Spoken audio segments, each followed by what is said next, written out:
په خپله مسلمانۍ د رب العالمین نه شکریا ادا کوئ.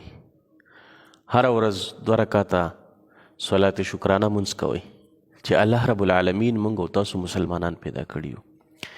دا وګورئ، دا مخلوق چې د ځانونو نه څه جوړ کړي دي،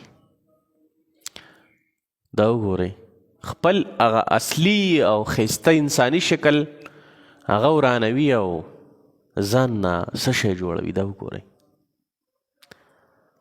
داسې خدای غر کړي دي. دا وینئ، دا ګورئ قسم زه به تاسو ته اوس وښیم، هر قسم خلک یاره ځان څه قسم شیزونه جوړ کړي دي. دا وګورئ، دې ته ګورئ ښه.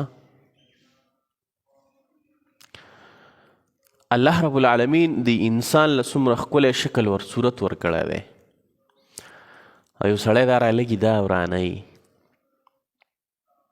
دا وګورئ اوس، الله اکبر کبیره. بس په خپله مسلمانۍ شکر ایستل پکار دي.